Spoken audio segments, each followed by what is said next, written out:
only owner of Splash Damage and own every share and hope to take them to my deathbed.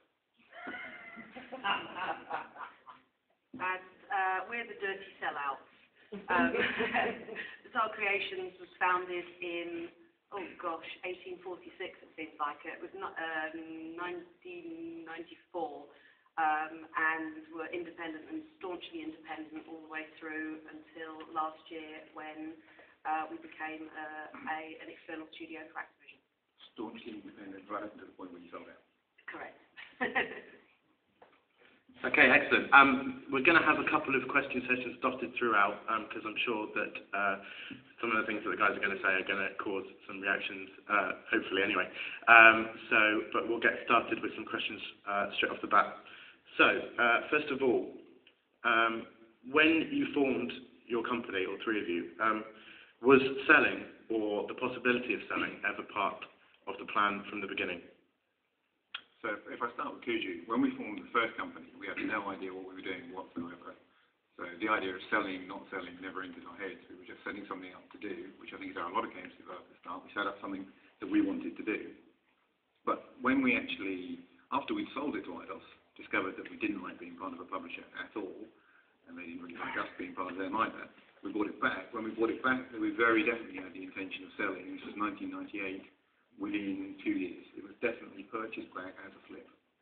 Buy it, get the company sorted out, and then sell it again and make some more money. Didn't work out that way at all. Obviously, I'm still here. Jonathan, who bought the company back with me, is still with me. And really, in most respects, the company is still going strong in the same way, and we haven't managed to do that at all. No. Could you possibly elaborate? Yeah. No, when we started Splash Damage, we were a mod making team. We just thought it would be better than working in comms rooms, commissioning servers, and doing other various soulless jobs. And we were just really, really passionate about making games and stuff. And we thought game developers were rock stars, and we'd go to games conventions and everything. And that was why we started. I didn't even know what exit strategy meant. I mean. Yeah, we had someone ask us about that, what's your exit strategy? And it's like, well, when the fire alarm goes, you go out those doors there. No to us as well. We followed the Kuju setup model of not having a hell of idea of what we were doing. We just knew that it took more than just Martin and me, and I couldn't make games than he could, to actually make games, and PlayStation games needed more people, so we set up and I mean, the whole expansion all the way through has only been what we've needed to do to survive rather than to, we're not business people. We didn't sort of build this to be a big empire of which we will sell out in so many years or whatever. It was just what we needed to do to keep 2 feet on the ground in the games industry. So, what in particular were the reasons that you sold Bizarre to Activision? Well, there was a combination of reasons. The first one was signing up projects. The last project, when we signed up the club with Sega, we had a dreadful time signing that up. Not because of the project, but because it was Oswald on a racing game, and it's like, but you do racing games. And it took us about a year to sign that up. And given that projects, starting off 5 million, 6 million, 7 million, 8 million, they're getting bigger and bigger and bigger. And we're thinking, well, that took a year to get all the legalities done. And we've got 50 people sitting there waiting to work on a game that we're having to bankroll. And, extrapolating forward when the next generation of consoles come and when the next, the next sort of the bigger and bigger games get bigger and bigger, can we do it? We're not business people.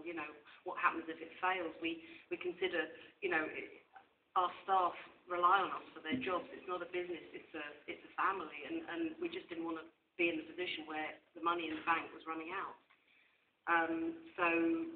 We were sort of looking towards the new technologies and the fact that loads of publishers are starting or buying as in-house developers, and we're fighting against the in-house developers. A publisher will always support their in-house groups because, quite honestly, they make more money out of an in-house project than they do from an external.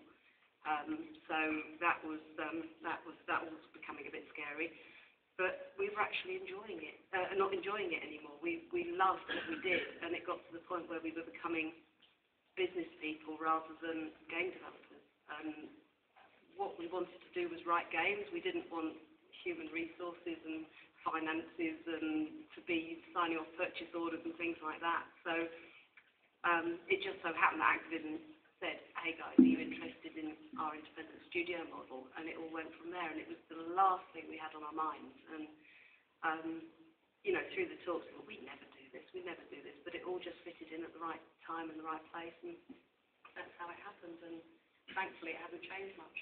You know, the only thing that's happened is they said, you're going to need someone to do finance, because Martin being a tightwad and saying, no, you can't have it, is a bit of an unprofessional way to do your finances. We have an external developer, external producer that comes the same way as we've always had. We have to go through green light procedures the same way, and everything else is just the same.